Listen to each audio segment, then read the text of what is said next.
Hello, everyone, and welcome back to Beyond the Ballpark. As always, I'm your host, Patrick Moran, alongside Brendan Cunningham. It's been a while, folks. We've kind of been on a hiatus, had some computer trouble, but we got that officially squared away. Brendan, it feels great to be back. We're back here on Mother's Day, so shout out the moms. And besides hopefully spending some time with your mom, what else have you been up to? Watched a lot of baseball. Definitely excited that it's back. I know we haven't had an episode since it started, which is crazy. But I'm glad it's back. I'm glad to be watching it. End of the school year. What about yourself? What have you been up to? Not much. Senior year coming to a close. I got my last week of high school coming up, and time's flying by. And you're gonna be done with your junior year soon. Um, Yep. Talked about it pre-show. It has not been a good sports stretch for you. Um, Brutal. Obviously, people know about the Red Sox because of the show. Um, they have not been playing that well, but you as a Boston fan are not in a good mental state, unfortunately. No, it's been a rough few weeks here. I know with the Celtics and the Bruins and Patriots situation with Mike Vrabel is weird.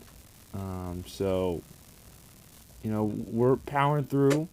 Hopefully, the Red Sox can pick it up, and then I'll feel a little bit better. But right now, no, I'm not in the best spot. Yeah, not a good stretch. And before we hop down air, Wizards got the number one overall pick, so that's pretty cool. O's won today as well. I don't know what the Red Sox were doing, but They lost. oh well, sorry for bringing it up. But O's they did avoid a sweep against Oakland. That was nice. And before we get started, I want to shout out my mom. It is Mother's Day. We're recording on Mother's Day, as I mentioned. So, uh, like I said, big shout out to my mom. Possibly the best person on earth. I wouldn't be here without my mom. She's an awesome human being, doing everything in my life. So, I want to give a shout out to your mom before we get started. Yeah. Shout out my mom. Shout out all the moms. Yeah, that's a good way to put it. All the moms are very important people in our lives, and we should truly take the day to appreciate that. But without further ado, we've got a great list of topics for you guys today. So we'll be talking about the Red Sox and Orioles because those are our favorite teams. We can kind of just fire away with the questions, and then New City Connect line came out, so we'll be ranking those jerseys. And lastly, some storylines that have really stuck out early in the year. But first, Brandon, the Red Sox not doing well. If we look at the standings, I believe or no, they're not last. I don't. No, they probably are because you said they lost today. I think They're right down there. Oh, no, they went. Yeah, they dropped behind the Orioles. Yeah. Um, I know those teams bottom two. The Red Sox are 17-23. They are officially behind the Orioles now by a half game in the division. Bottom of the barrel for them. -12 run differential. They are playing a little bit unlucky baseball. They're expected to be 19-21, but you got to play the games. It hasn't really felt like anything's clicked for the Red Sox. They fired the coaches and stuff. That was not a good scene how that went down, and yeah, it's only making your sports fandom life worse, unfortunately. Yeah. Like you said, the whole coach firing situation. I mean, I felt it was necessary, just because it's reality was not working so far in the year, and then um, just the front office kind of didn't disagree with Cora. So if you have a problem with the front office, it's not a good sign for you. So Cora was out. I mean, I didn't love it, but I also think it wasn't a terrible move, just to kind of get some new management. Yeah, that's the way I feel about it. So I mean, I know in my opinion, like Alex Cora, great coach. I think he kind of got shortchanged in that situation. And then we saw like the Phillies try and get him as their coach because they fired Rob Thompson, or they dismissed him, I think was the official term, but that's a firing. They wanted Cora to come in, and, I kind of said it pre-recording that there was a disconnect between Breslow and Cora, and in the moment, Breslow was just going to win. So he booted Cora out the door. So yeah, like, what do you watching the Red Sox? Like, what do you think is kind of the biggest issue? I know there are a lot of them. Some over Easter break, but there are definitely some that stand out. I think I'd point to the offense here. I mean, it's. I think I said this before the season started when they got rid of Bregman. They didn't bring back Bregman. It put a lot of pressure on younger guys to kind of step up. And like guys like Roman Anthony, Marcel Meyer, and we haven't really seen that, even like Caleb Durbin like I said, we just haven't seen it. Um, so that they've been struggling in the pitching. I mean, it's also been a problem. I think the hitting's been worse. The pitching's also not been great. Garrett Crochet, not quite the season we expected. He's been fine. I mean, if you look at the numbers, I don't even know who our best pitcher has been so far. I mean, Conley Early, he's been pretty good lately. I was gonna say he's slinging it well. So he's been great for us. But batting, I mean, Wilyer Brayu's been a beast. I feel like he's very reliable. But guys like Trevor Story, Jaron Duran, Caleb Durbin, Roman Anthony really haven't performed how he wanted them to, and that's just left us struggling on offense. So if I had to point to something, I'd say. Yeah, I would agree. Watching the Red Sox for a little bit, that was definitely an area of struggle. Right, Roman Anthony hasn't taken that next step. But Willier Gray has been great, like you mentioned. But right, Caleb Durbin really hasn't been that good, like you said. There have just been a lot of other issues. Trevor Story has progressed, and it's just not fun to watch that offense. And when the pitching's not delivering as a whole, it can get really tough. So if we look at the official Red Sox firings, it was Alex Cora gone. They fired 5 coaches in total. It was Alex Cora, Ramon Vasquez, who's the bench coach, Pete Fatse, I don't know how to pronounce his name, hitting coach. And as we were talking about the hitting struggles, he gets booted. Kyle Hudson, the third base coach, Dylan Lawson, the assistant hitting coach, and Joe Cronin, the hitting strategy coach. So basically just the hitting department was cleaned out and revitalized. They did reassign Jason Varitek. I think he was originally fired, but not great optics for a Red Sox legend. And then Chad Tracy coming in as the interim manager. Was promoted from AAA Worcester. They got Chad Epperson being the third base coach and Colin Heltzer being the hitting coach. They kept Andrew Bailey as the pitching coach, which is interesting. I mean, he's a great pitching mind, and I understand that. But the pitchers haven't been as good as the Red Sox were hoping. So, yeah, that's where the Red Sox are at. What have you kind of seen out of Chad Tracy ever since the Red Sox kind of turned that page?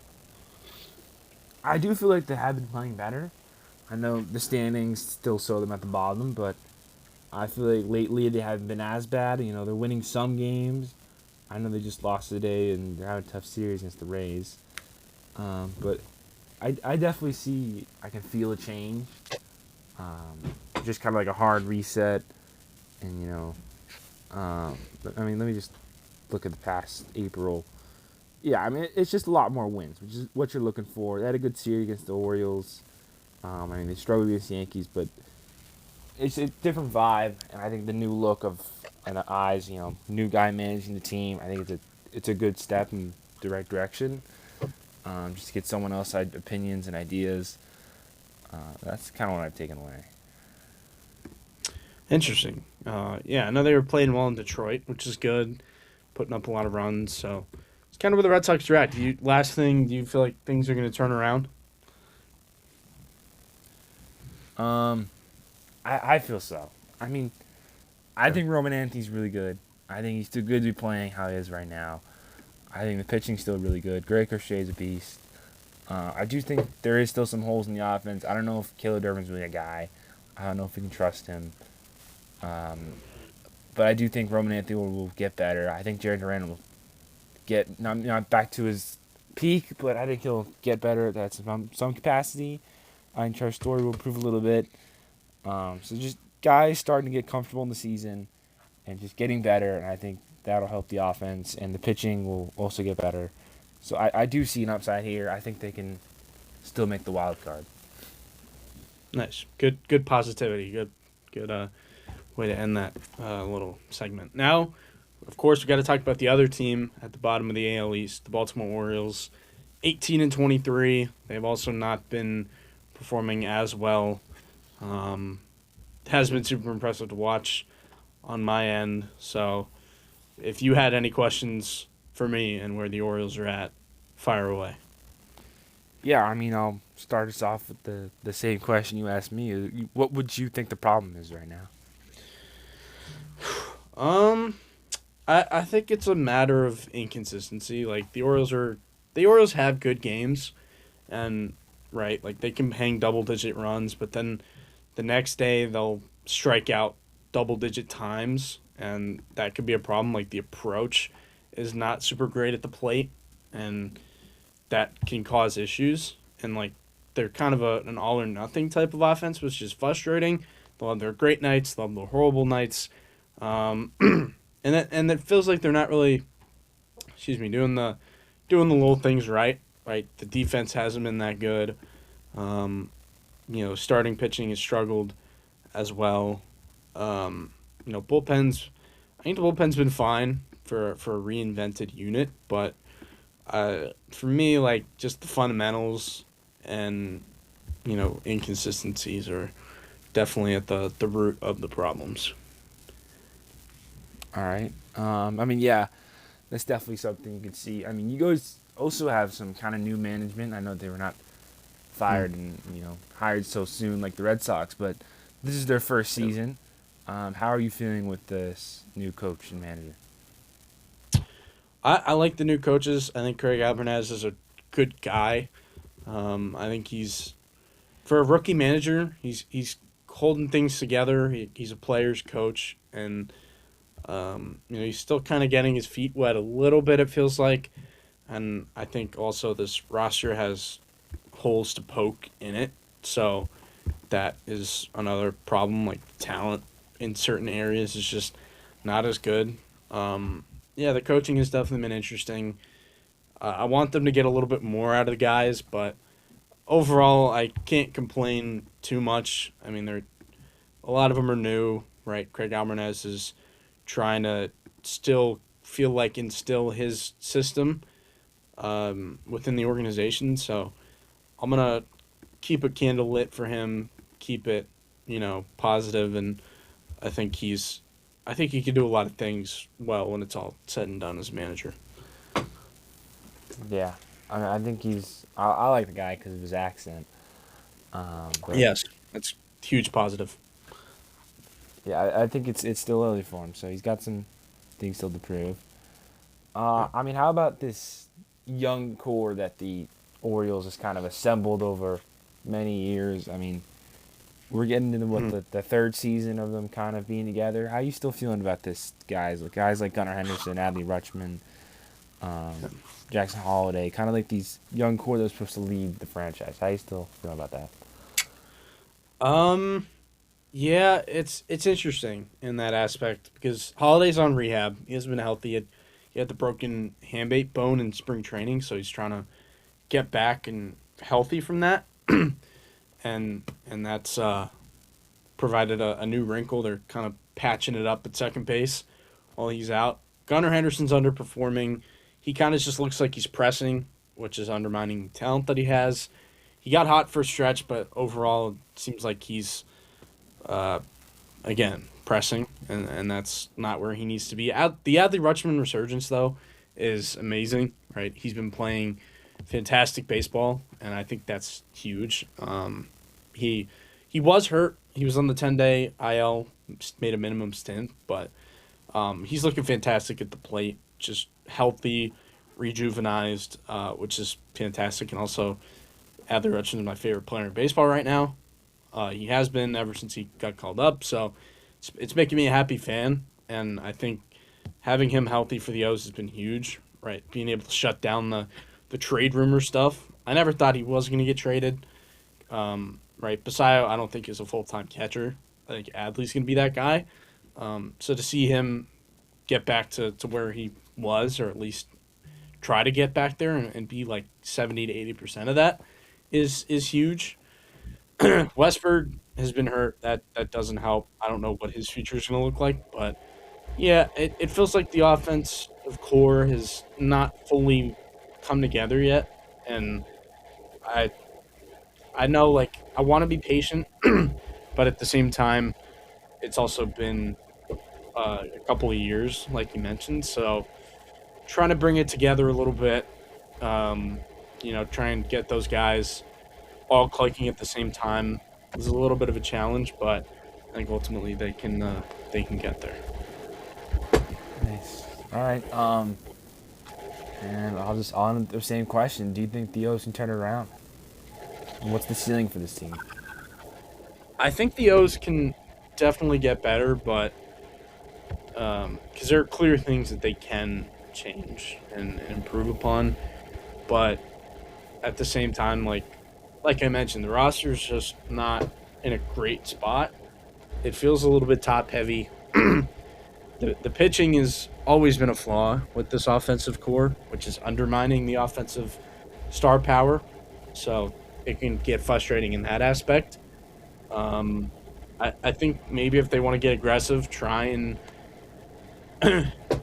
make some improvements at the deadline, go add talent, then maybe they can make some noise. But I'm not super optimistic about that. And also the pitching has just been hurt. I didn't mention that. That's kind of part of the problem with the pitching is that a lot of guys have gone down with injury, like Zach Eflin, Dean Kramer. Eflin's out for the year. I'm forgetting a couple other names. Oh, Rogers is currently on the IL. So yeah, I mean they've kind of had to survive, especially in a lengthy stretch. But I also think they need to get more good pitchers in that room. So if they're gonna truly make a run, that's where they need to go. All right. That's all the questions I have. Yeah, that's it. So, kind of an update on the Red Sox and the Orioles, our fandom interests. And now we move on to a fun segment. We always love talking about uniforms. And the City Connects are the topic of discussion with the new uniforms coming out. They dropped 8 at the same time. It was very interesting. Like, in the past, the uniforms kind of came out stagnated, and now it's just one big collection. The Texas Rangers got their second City Connect. So did the Brewers. So did the Padres.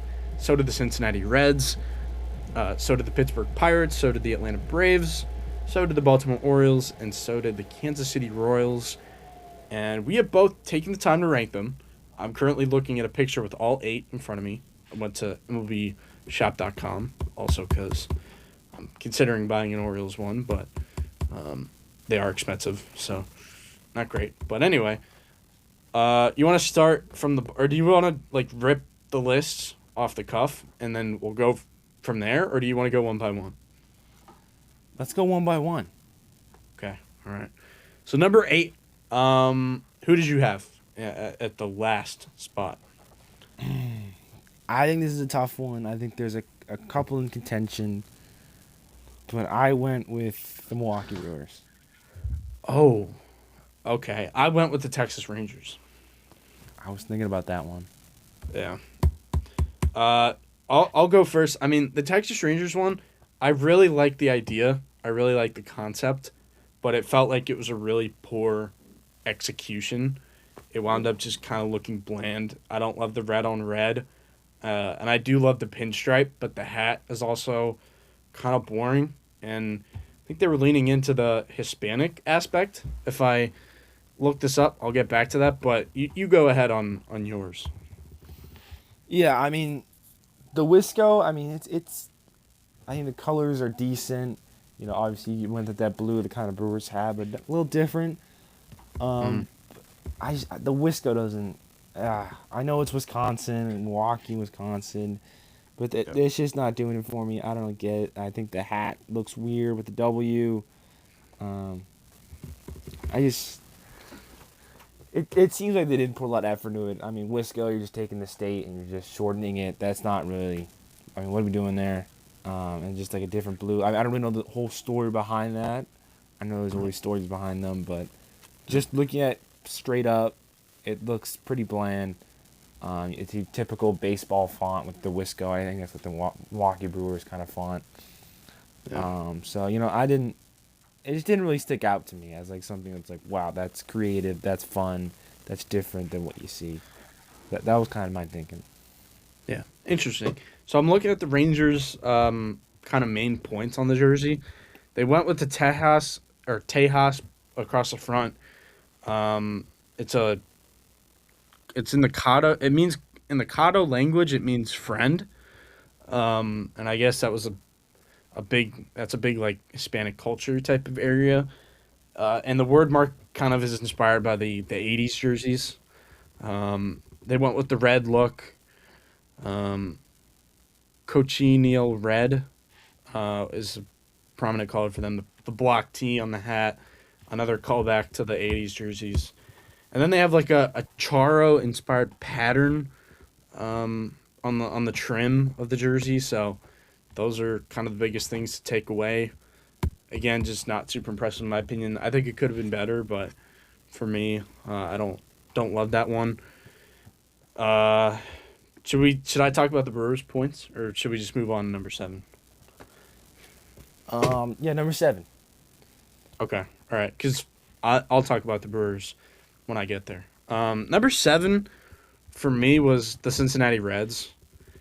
I'm gonna be honest, I don't love their tandem of City Connects. Again, a design that kind of looks cool in concept, but it doesn't look that great on a jersey. This time they went with that C that was on the first City Connect, and they instead of having a Cincy word mark, they just put the C as like a polo on the jersey, and they went with an all red look, which is also tough. Not a huge fan of the jumpsuit look, especially for a bold color like that. Yeah, I didn't feel like there was too much like to that jersey, so it looks better than the Rangers one, but still not one of my favorites. Just not a fan of red, huh? I do like red, but not on these jerseys. Yeah. Okay. So this is where I had the Texas one for the Okay. Rangers. It's kind of the same points you said earlier. It is a little boring. I Yeah. mean, now that you explained it, I get the significance of Tejas, but Mhm. it's not super exciting. I mean, I do like kind of the red with the cream piping. I think that looks okay. But I'm just looking for a little more. Um, I'm seeing it right now, and I see that like kind of on the arm sleeve, it's got a little pattern on that. I actually kind of like that a little more. So Yeah, it's a nice it's touch. growing on me a little bit. It's got some highlights, but it's just a little boring. It could use a little more. It's your typical kind of font with the Tejas. So Mhm. something could have been there. Maybe even like filling the letters in with cream. That would look better than just having the outline. Just kind of mix up the color a little bit. But yeah, number 7 for me. Yeah. So we're pretty aligned on the Texas one. The Cincinnati Reds, they do have pinstripes. I forgot about that. Forgot to mention that. And like I said, they kept a lot of the similar like details. Like the jock tag is the word mark that was on the original one. They kept the C. They're calling it the identity. So it's blending the traditional identity with the renewed style. So they're priding themselves on that. The sleeve patch is an iconic Tyler Davidson fountain. Not never been to Cincinnati, so not sure what that means. I hope it means something to Reds fans, I guess. And then the typography and number set. They're calling it an evolution of the energetic vibe established in the team's inaugural version. So the objective of this was to like make a 2.0 of the first one, and I didn't think the first one was that good. So, um, Yeah, that's why the second one is not as high on my board. All right. Number 6. Number 6. Who did you have? This is where I had the Cincinnati Reds. Wow. Okay. So again, pretty aligned on Cincinnati. I went with Kansas City. Before I get into Kansas City, do you have any new points on the Cincinnati Reds one that you would like to? Yeah. So I did kind of like the old one, with the all black. I thought that was tough. I thought that was really good.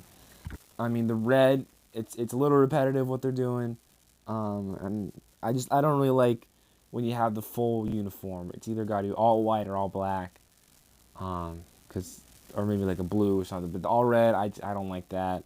Even though the pinstripes are a plus for me, I do really like pinstripes. Um, I just feel like the black one was better, and then they're just kind of downgrading with the red one. Um, like you said, the logo not super exciting. That's kind of else. Everything I'd add. Um, it's just the all red is not really doing it for me. Yeah. So you didn't like the all red.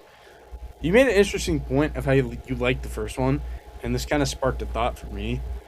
I think if they put the Cincinnati C that was on this jersey and put it on the original black one, I think that is the perfect jersey. But they didn't do that, so that's Yeah. that's kind of where I stand. Mine, I don't think I said yeah, okay, I did. I said mine was Kansas City. I will say for the record, I loved the first Kansas City Connect. So this one coming out, I was disappointed. I don't think this one looks that great. Like the gradient doesn't work against the white. It can kind of get a little undermined. The R logo is kind of cool. The heart logo, I like. That is a reference to Casey Pride. I know there's something behind that. I think it's like I forget what it is. It's a Forever Fountains, I think is the theme. And then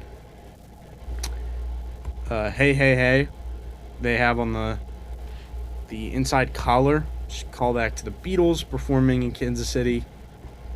And then the jock tag art is what it is. Not super great. I think this one's just kind of a little boring, even though the color scheme is cool. I didn't think this one came together that well, and I'm about to. I don't like the hat at all. I think it's probably the worst hat in this collection. But I'm about to ruin your perspective on the hat. So are you ready? You got to brace yourself. I'm not. I haven't taken a look at this. Oh, you haven't looked at the hat yet? No, I'm just looking at the jerseys. Oh, okay. So okay. Google the hat. Google the hat. I got to give you a minute. Yeah. And like I'll talk about the original one. Like it was the navy blue. They still had the KC or an R going down the side. I just love that one. That's like one of my favorite City Connects of all time. Oh, So this one's just a downgrade. that's interesting. Yeah. Do you like it or no? Not really. No. Okay. But I'm about to ruin your perspective on this because I saw other content creators talking about this. The hat, it's supposed to be a crown. It's supposed to be like the Kansas City crown. You can see it on the logo as well. Like it's above the R. It's a bunch of smiley faces bunched together. Oh my gosh, it is. Yeah. So there you go. I'm sorry I ruined everyone's perspective of this hat. I think the logo on the jersey is also a callback to so they're calling it a nod to the original 1969 mark. So blending the roots of our past with a fresh modern tradition. Didn't think this one was that great. So yeah, and that finishes number 6. Now we go to number 5. What did you have at number 5?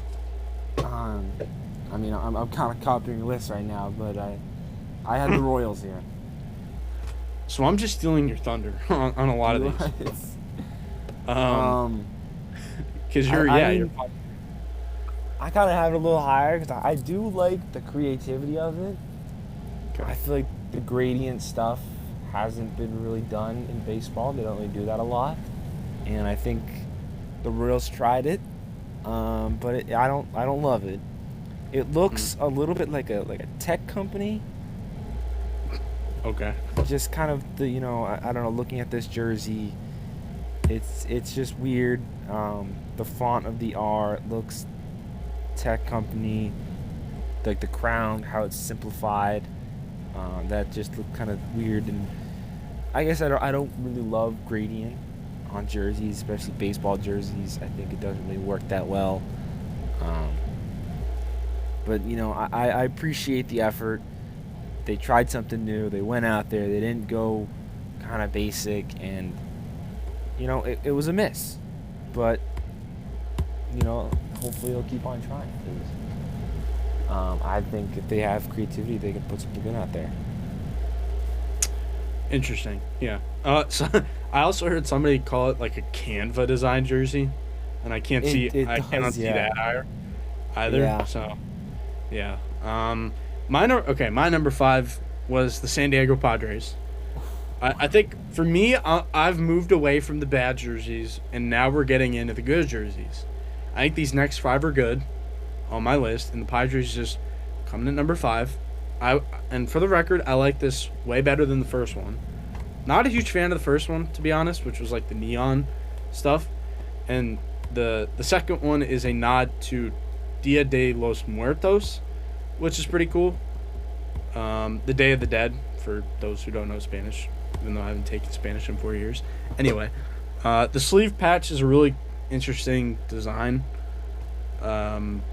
It's a La Katrina patch, not fully aware of what that is, but it does look cool. And it's got the flowers. It's got some nice shades of blue and orange and pink. It says Padres above it. The word mark is the same from the first one. They kept it, and I think it's nice. I think it's clean. Looks good across the chest. The trim and braid is a nice flower pattern, or floral pattern, I should say, of Dia de los Muertos. And the jock tag has some nice little banners. There's clearly a Hispanic culture in San Diego that they're leaning into, and I think with this one they did it really well. And what makes this jersey unique is that or I shouldn't say a vest because it's not a vest, but it's not a button down. It's a V-neck jersey. So that's coming back in style. Pretty cool. Hot take, I don't love the hat. I'm not a light colored hat guy, so not fully bought in on that. But I can appreciate it for what it is, and I think this jersey looks really solid overall. And yeah, or I guess you're done. So you already Yeah. explained the Kansas City I mean, one. I can help out with the La Katrina. I learned Okay, this in right. Spanish class. Okay, That you're a you, Spanish. you see you see the patch there. It was if I remember correctly, a wealthy woman from the Mexican Independence War who helped the rebels. Okay. Very glorified in Mexican culture. Mm-hmm. Is that all you know about it? That's all I know. That's all I remember Cool. from learning that last year in Spanish. That's way more than I know, and that's why you're in Spanish class, so you can explain jersey patches like this. This is That is why this is what I studied for. Yes, precisely. And then I'm reading this. The aqua circle in the background is a nod to the Pacific Ocean. It's like that aqua backdrop, which is pretty cool. Okay. Yeah, it's a pretty unique alternate logo. Don't normally see stuff like that. So yeah, Padres number five. Before we go into number four, I forgot to establish this. I do have a formula for evaluating City Connects. It's a three-step process. Does the jersey look good? Can it be identified to the team easily? And is the meaning behind it significant enough to like it? So, yeah, just wanted to establish that. Top four. Get into the second half of the list. This is where I put the Milwaukee Brewers. You already talked about this one. What was your number four? I had the Pirates. Okay. All right. So I'll explain the Milwaukee one. They did go with the Wisco theme, which was fascinating. Um, so they went with Wisco to nod to Wisconsin, as you mentioned. They did a sunset gradient on the hat. They went with a Barrelman sleeve patch. It actually looks kind of cool, even though I don't normally like Barrelman. And then the jock tag is a reinvention of the grill patch. It's a bobber and a baseball. Um, so that's a nod to like the I forget what that is. Fishing. Marine culture, I guess, in Wisconsin or aquatic. I'm not fully in tune with that, but there's some gradient on this as well. So I honestly do like the shade of blue that they went with. I know people don't like this one because it's kind of a state connect, but I think for what it did, it's really cool. I think it just looks great, and I like a lot of the colors that they mixed, and setting a nice, respectable blue was a really good look. And I think this one, again, is one of the better ones. So Wisconsin is a land of Great Lakes, endless shorelines, diverse topography. I forget what that is, and the natural scenery. You've got to see it to believe. I did like the first Milwaukee City Connect. I have an MKE magnet with the area code, which I believe is 414. I'll verify that. But yeah, you talked about this one. I like it better than you do. So yeah, I think this one's nice. Yeah, I can see some of the points there. It's kind of going back to my same points as last time, which is it's a little boring, but it's okay. Um, Okay. Yeah, yeah. Going to the Pirates. I mean, Okay. I definitely think. I think you said it before. These are definitely good jerseys now. I haven't talked about the Pirates yet, so And you haven't you haven't talked about them, but I think the Pirates jersey is a not. good jersey. I like the black and gold. It's mixing it up, then they just go with the black and yellow. Um, I think from some angles maybe the gold can look a little brownish, which is okay, but I think it's a great concept. I think it's got a little shine to it if you look closely enough, which is really nice. I like the Pirates kind of the font of it. It looks very piratey. I don't know if that describes it well, but it looks cool. The patch with the pirate on it, the classic Pittsburgh pirate with the two swords in the back. I mean, that's just classic. I think it looks great. What's the significance of the city here? I'm not 100% sure. I honestly, I think you described it well. It just feels piratey. Um, so the Yeah. chest plate, it's introducing a classic, rugged pirate style. Um, and I didn't realize this until I was looking at this. It's mirroring the design of the sister bridges, including the Roberto Clemente Bridge, a primary connection from the North Shore to the city of Pittsburgh. And Oh. uh, as a person who's been to Pittsburgh, the bridges are very iconic and prominent in that city. They got the sleeve patch, which is really cool. It's like a Jolly Roger type of logo. Got some gold trim, red accents. And yeah, they're really just leaning into the pirate vibe. So, spoiler alert, I'm going to talk about that one in a minute. But any other points you had? No. I mean, it feels like a Pirates jersey. I mean, it feels like some treasure that they just found. I think it's great. I, I like that. I like that description. So yeah, I totally agree with you because I had the Pirates at 3. What was your number 3? Number 3, I had the Orioles. Okay. All right. Um, I'll just touch on the Pirates one because we're kind of already on that wavelength. Again, you described it well. It's piratey. Feels like just they got some treasure. What did they do back in the day? I don't want to say hijack, but they raided Stole. ships. Yeah, Stolen. it's stolen. Right. Yeah, yeah. Stolen. Yeah. But we bleed black and gold. That's the Pittsburgh way. I don't really like the two other teams, but I can respect the Pirates in Pittsburgh. Pittsburgh is a great city. I want to go on record. I may not like some of their sports, or I may not like some of their teams, but I do love Pittsburgh. I really enjoyed my trip there, and this is just a great looking jersey. The only concern I have is the hat. Like, but that again, that's a me thing. I don't love lighter colored hats. I think if it looked black, that's just something that I would like. But objectively, it complements the jersey really well, and I think they nailed it with this one. This one's way better than the first one. PGH was ugly, kind of. So Definitely a rebound. yep. For the Orioles, I mean, Mhm. I think it's a good jersey. I really like cream jerseys. I like what they did there. I think green and orange is a very underrated color combo. I think done right, it is phenomenal. I think they did a great job here. Uh, the one knock I had for me, which is kind of holding it back from a one or two spot, is I think the Be More. Mhm. Um, I don't know, is that something people say in Maryland? It'd be more like a something you call Baltimore? I mean, inform me, please. But I feel like it's a Mhm. little big, it's a little loud on the jersey. It's just a lot. So I mean, I like that bird. I like how they put the bird Yep. on the B more. That's a really nice touch. It's you don't really see the bird often, especially that version of it. So to get it in there, I think was really nice. I think the inner lining, if you look at like the inner of the jerseys, like the bricks, Mhm. which is a great touch. I think the hat logo, I don't love that with like kind of the swirly bee.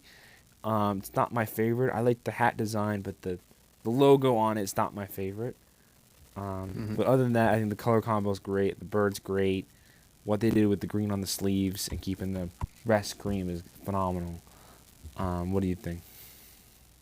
So yeah, basically, I'll go into my number two, which was the Orioles. We're pretty in sync overall, um, but I'll explain this more. Yeah, I loved this. I loved it when I saw the leak, and then when it actually came out. I didn't expect the green coming in, but the more time has passed since this came out, the more it's grown on me. Um, so some of the details you asked about the Be More. Funny enough, I actually do like when I'm texting people, I call it Be More sometimes. Okay. Coincidentally, so works for me. I like it. I know it's not like it doesn't have any like sex appeal to it. Doesn't look that cool, but I think it's nice. I think it would have been cool to call Baltimore like Charm City on this jersey. That's what I've always hoped for in an Orioles City Connect. But I think the Be More works. I'm cool with it. I think it looks nice. Um, so they got that and the bird. I do love the bird, just like you. The official term, learned this from my dad. It is an ornithologically correct bird, meaning that it is the realistic. That is what an actual Baltimore Oriole looks like, rather than the cartoon bird. So yeah, that's your vocabulary lesson of the day to all our listeners. Ornithologically, meaning like realistic and stuff. I take great pride in that word for no reason at all, but it's cool. Um, the home run patch on the sleeve, love it. That, in case you didn't know, which you probably don't know, you've never been to Camden Yards. Whenever someone hits a home run on a Utah street, which is right in front of the warehouse, they mark it. They put that stamp down. They'll put the name of the player when they hit it, stuff like that. The 410 is the area code they put from the stoop to the yard, which is an awesome slogan. I love the look of those like patches or like the actual marker. Really cool. I remember when Jackson Holiday hit his first career home run. My dad and I were at that game. We saw them put the marker down on Utah before they put the actual like baseball logo down, which is really cool. The Camden Bee. It was actually fascinating looking at this. That bee is on the side of a seat at Camden Yards. So, like, if you ever go to Camden and you go to a seat at the end of the row, it is that bee is on there, and the fact that they pulled that bee is really impressive. Uh, I'm with you. I don't love it, but on the hat it looks solid. And then they got the jock tag. They got the clock that's on the jumbotron, the scoreboard. Love it. I think there are a lot of great details about this jersey. It's really just an homage to Camden Yards. The green on the sleeves is coming from the seats at Camden Yards because the seats are green. This jersey's supposed to look like Camden Yards. You already mentioned the what's it called? The the brick trim. That is the warehouse as you mentioned. So yeah, I think there are a ton of great features about this jersey, easily making it the second best. And I know it went on for a long time, but I'm an Orioles fan, so yeah, I think they nailed it with this jersey. Any gripe that I have is just kind of a nitpick, and I might buy this jersey if I ever can find $200 laying around. All right. Um, number. I'm at my number two now. Okay, you're Um, number two. Yeah. I had the Atlanta Braves. You know, this Okay. is the only one you haven't talked about, so I can figure out your number one. But Yep. obviously, it's the baby blue. I think it's paying respects to the old Braves jerseys with the baby blue. And obviously, if you go powder blue, baby blue, it's hard to mess up. It's a great color scheme. Um, it's not. I'll say this about it. Even though the colors are great, I like the blue and the red on like the sleeves and the neck. I think it's a good touch. It's not super creative. I don't know if that's something they look for, but it's just kind of like the old jersey, which is fine. It's a great jersey. It's a great all-time jersey. But it's just missing a little more kind of flair that's gonna put it up on number one spot for me. Um, but I mean, other than that, I mean, this is a classic. You can't mess up with the Braves. I feel like Braves always do a good job. So it's a good one for me, but it's just lacking something for number one. Yeah. So as you say that, I'm just gonna cut to the chase. This was my number one.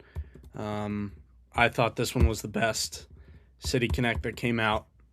Putting my bias aside, for the record, the Braves are kind of interesting because they just kind of take a throwback look and call it a City Connect, and that's not really the whole point of the exercise. But can't complain too much. That's really the only complaint I have about these jerseys. I think they're basically perfect. They nailed the V-neck look.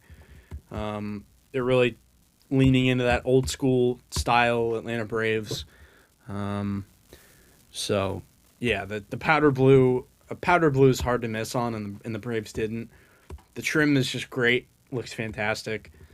The hat with the lowercase a is goes so hard in my opinion. And they got a great patch on the sleeve.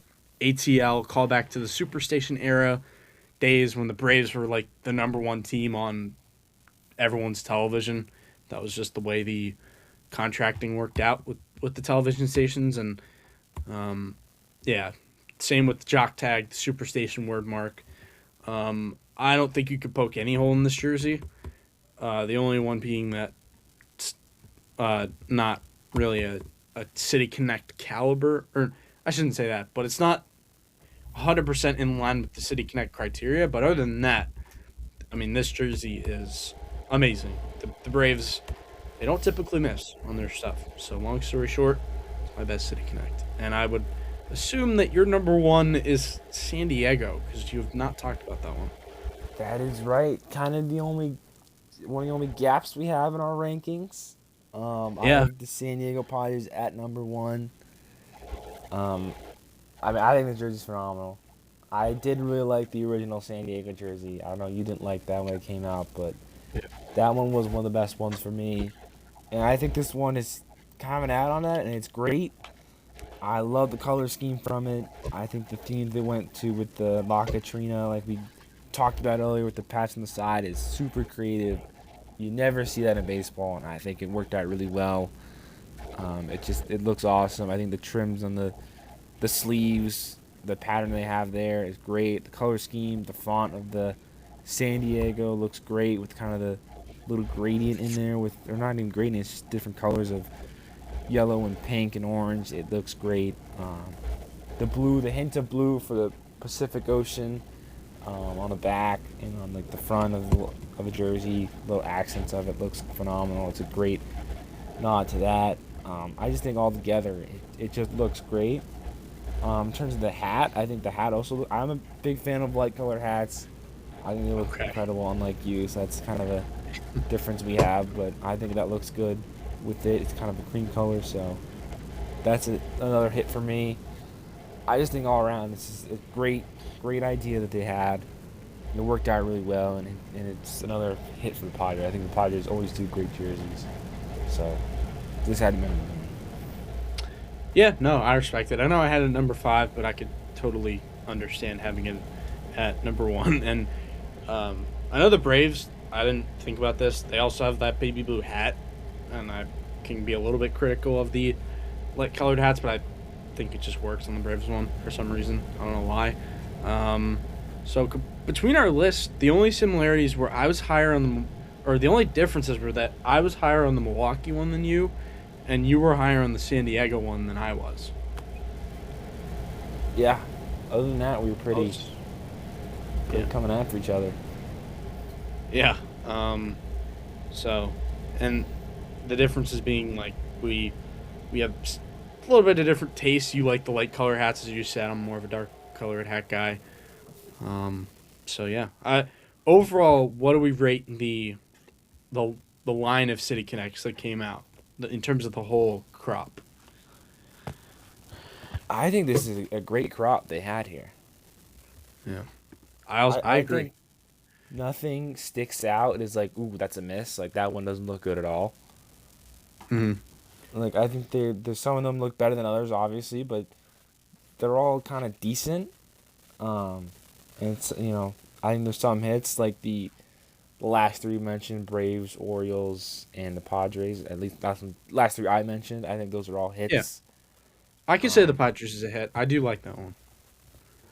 So yeah, I mean, I'd give it like an A minus. Okay. All right. I think I would have to agree. I also think it's a good A minus. I don't think like 6, 7, and 8 on my list. I think with just some tweaks and some changes, those could have been great. But like as jerseys themselves, I don't think they're too bad. Yeah, I agree with you. I don't think there was a total miss. Like there wasn't one that looked bad. For example, in the Rangers one, I still could see potential in that design, even though it doesn't look that great. So, I would also give it an A minus. I think they did a nice job updating all of these teams' City Connects. One last segment to go through here. Kind of some storylines that have stood out. We'll go rapid fire. First of all, Mike Trout. We got him. I felt contractually obligated to talk about Mike Trout. He's been fantastic so far.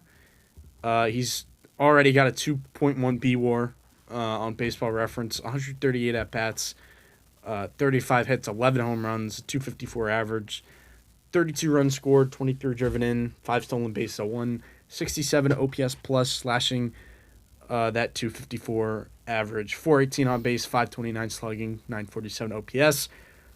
Makes me happy that he's healthy again, playing well.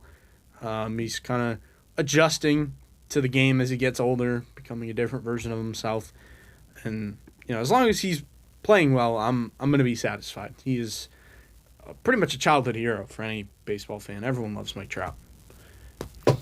Yeah, it's fun to watch him be back and playing great baseball. I mean, he's not at the level obviously he was at his peak, but still he's putting great numbers, like you said. I didn't personally have my list, but definitely deserves a mention because I mean it's Mike Trout. Who doesn't like Mike Trout? Cool. Exactly. Like he's such a lovable player, staying loyal to the Angels. Want to see him win, but he's gonna ride it out with the Angels, which is I respect that. That's really cool. Next up on my list, the NL Central has been on fire this year. Every team in that division is above 500. We'll just do a quick rundown. Chicago Cubs are 27-13 in first place. St. Louis Cardinals 23-16 in second place. Milwaukee Brewers 21-16 in third place. Pittsburgh Pirates in fourth place, 22-18, and the Cincinnati Reds in fifth place at 22-19 for a division that is normally viewed as one of the weakest, if not the weakest in baseball. Every single team is playing some good ball. Yeah, I mean, it's funny. I wrote down the exact same thing in my notes. I wrote down NL Central. Because you look at the standings and you're just like, whoa, like what's going on here? How come, how are these all teams so good? And it is surprising for a division that doesn't have a lot of star power. I mean, I think all these teams, if we're looking at it now, a lot of them are at least decent. And that's what's helping them in this kind of surge. But none of them stood out as like, oh, this team's really good or this team's really good. Um, and I'll just kind of go into my next one with that. I think the thing I have on my list is the St. Louis Cardinals. I Mm. mean, that's been a real shocker. You mentioned them second place, 23-16. If you told me Yep. that before the season, I would be shocked. I mean, this is a team that we thought was going to be the worst in baseball. Got rid of a lot of pieces this past offseason, and they're just figuring it out, even with no Hunter Green. I mean, what do you make of the situation? I think it's great that the NL Central's doing this well. The team I had specifically written down was the Pittsburgh Bats. Pittsburgh is finally hitting, which is great. I mean, they got so many great arms on the mound, like a Paul Skeens. You got that window wide open, right? You know, Bubba Chandler was a top pitching prospect. He's seen some success in the big leagues, trying to find his footing. Some other arms like Braxton Ashcraft, Carmen Majinski are really performing well right now, which is great.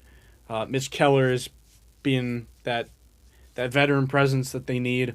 So they have all this pitching, but they needed some bats, and the bats are clicking, which is exactly what the doctor ordered for this team. Right, Henry Davis and Joey Bart are making a solid enough tandem. Connor Griffin came up. He already got 9 years, $140 million as a 20-year-old born in 2006.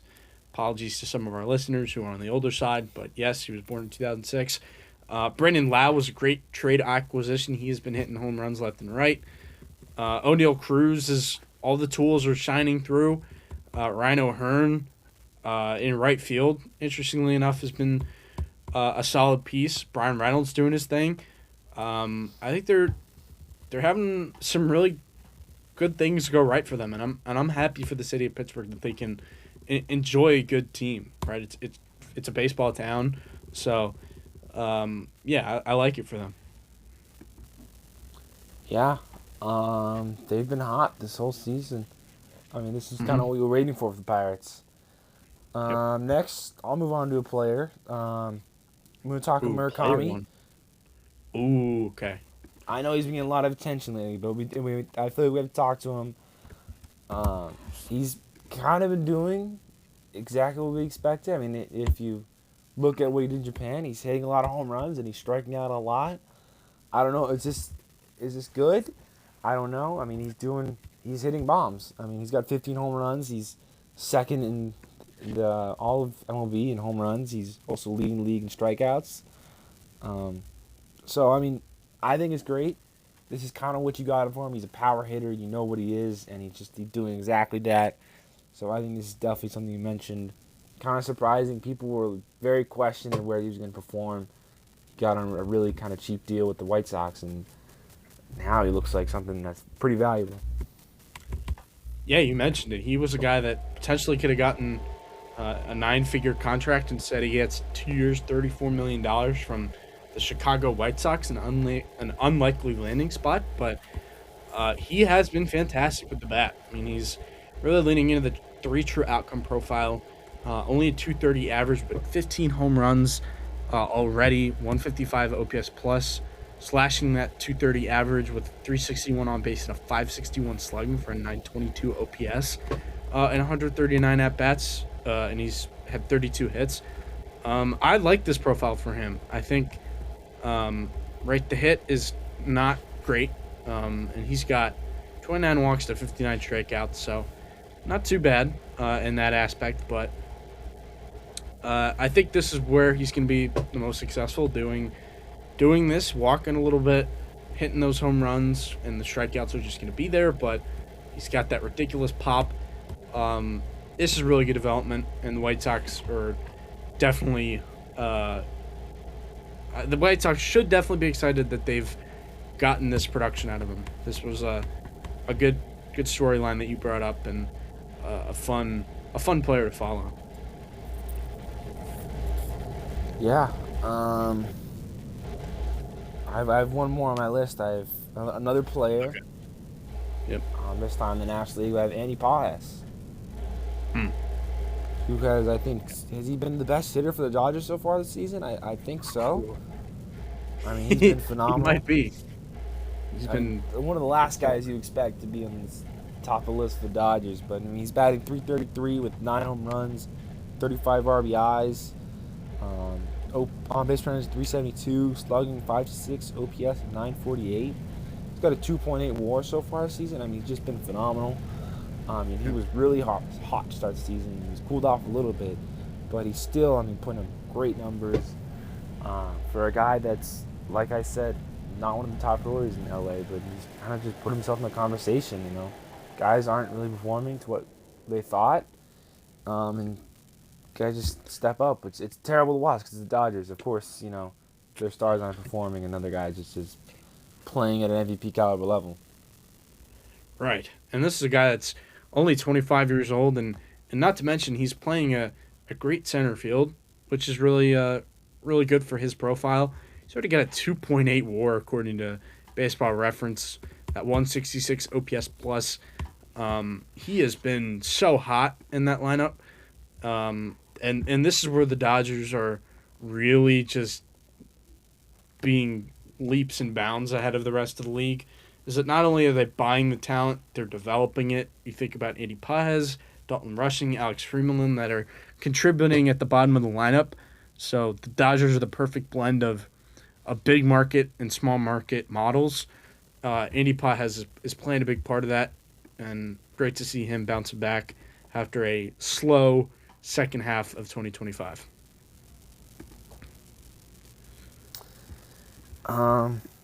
Yeah. Do you have any more points?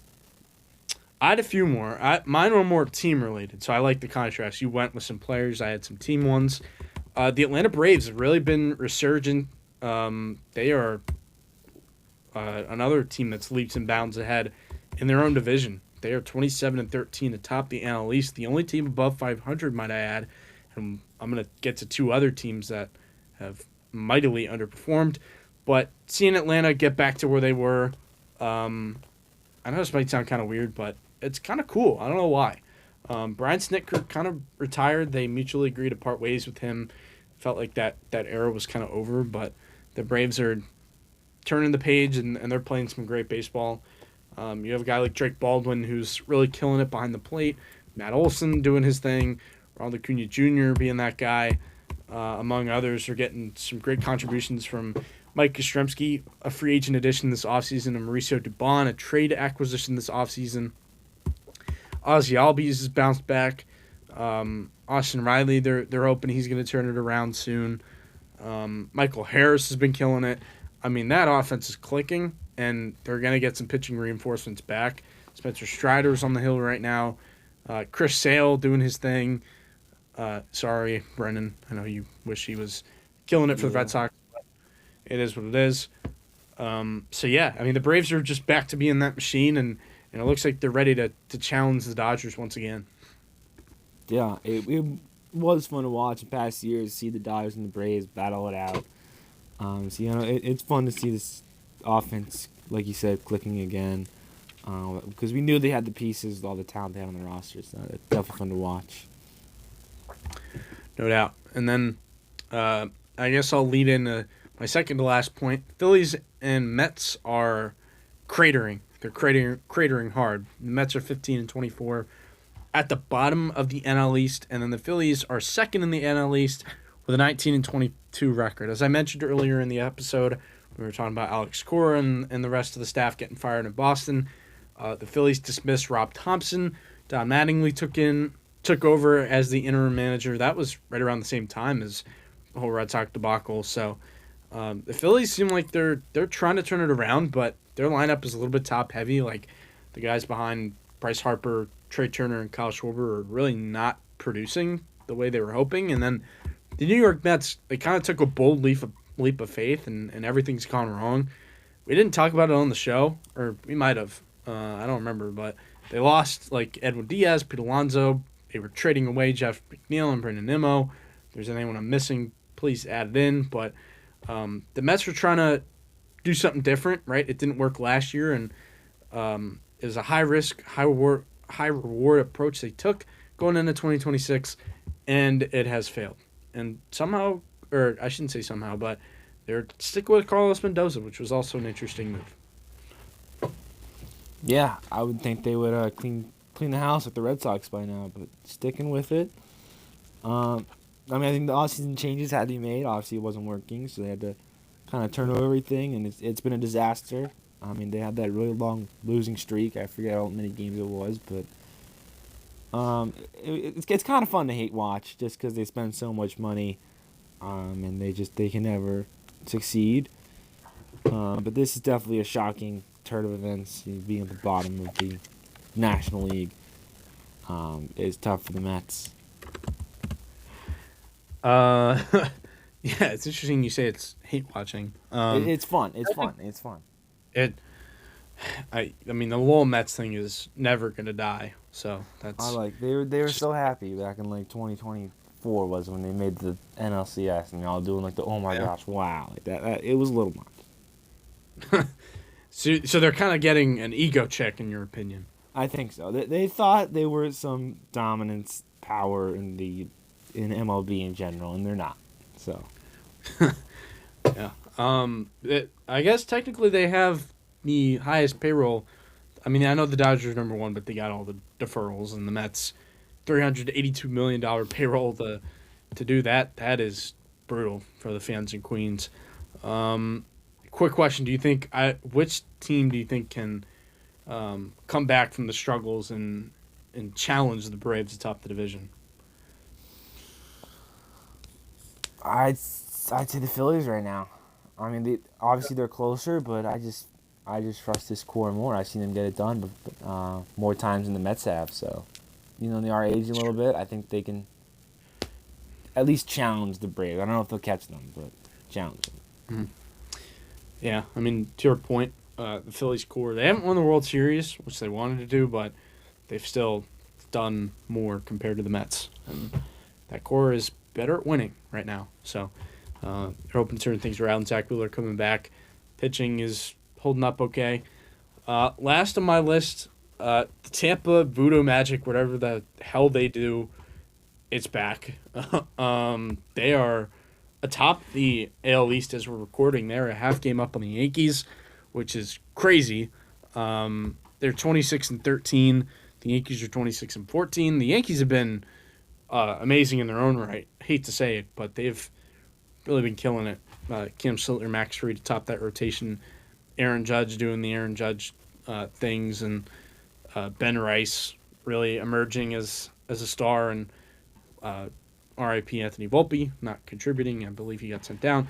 But this Tampa Bay Rays conversation. I mean, the Tampa Bay Rays, I don't know how they do this, man. They just find their little ways to win them along the margins, and do stuff that it feels like no other team can do. They scrap it together. They go on this nickels on the dime, but payroll, and they still win. It's just the Tampa Bay Rays are inevitable in the way that no one expects. Yeah, it's definitely frustrating as they're in the AL East. We thought they were done. Finally, we thought they were just going to lay at the bottom for a while until they, figure something out. But now they're back, which is frustrating, like I said. But is this sustainable? I don't know. Because I feel like we've seen this before in previous years. They get really hot early season and they just kind of slowly trickle down the standings. So hopefully that happens, because that's kind of, we need that to happen for the Orioles and the Red Sox to rise up. So Yeah. It's hard to watch. I really don't like it. The Rays being at the top. And like, I bet you can attest to it as a fellow AL fan. It feels like when your team plays the Rays, they make life so difficult. Like when the Orioles play the Rays, the Orioles have to fight for wins, and no matter where the Rays are at, whether they're good or bad, they're always going to do that, and it just pisses you off as a fan. And it's just like the way they win too. It's like they're not spending money. Right. Hey, you know what? Shout out bunts. They bunt their way to wins. It's old school baseball. It is. I mean, as a baseball journalist, it's cool. I mean, it's great that the Rays are playing this well. But as a fan, I'm just like, damn it, they're getting away with it again. Yeah, it's brutal. Yeah, like, and even like a Cedric Mullins is bouncing back. He picked up right where he was left off with the Mets, and he's been bad. But Jonathan Aranda, Yandy Diaz, Junior Caminero being those guys, and then they're patching it together. It's a team that knows how to pitch. They know how to develop the pitching. Nick Martinez. I mean, how the hell did we let this happen? Where he's pitching out of his mind. He's got a 1.70 ERA in 8 starts. I mean, the fact that the Rays just had him fall into their lap on a 1-year deal, crazy. Shane McClanahan back healthy. That's awesome. There's another guy in their rotation. They do have Ryan Pepio done for the year, but Drew Rasmussen, he's great as well. So yeah, I mean it's just the Rays, man. They're a pesky little team. They're back in the Trop, so that's yeah. Tampa baseball is back. Yeah. Tough to say. That'll do it. That'll do it for the episode. Any last thoughts before we say goodbye? No, I think that's it. Fun to be back. It is great to be back. I know we went long with this one. Hopefully the viewers or listeners, I should say, can stick it out. But I just love being back, talking ball. Hoping to do that more coming up soon. I'll be done with school. I got a job coming up, covering back with the Thunderbolts, covering them for June and July. But we're going to do our best to stick with the programming here on the Beyond the Ballpark. Fantastic to record another episode. And with that, we'll see you next time.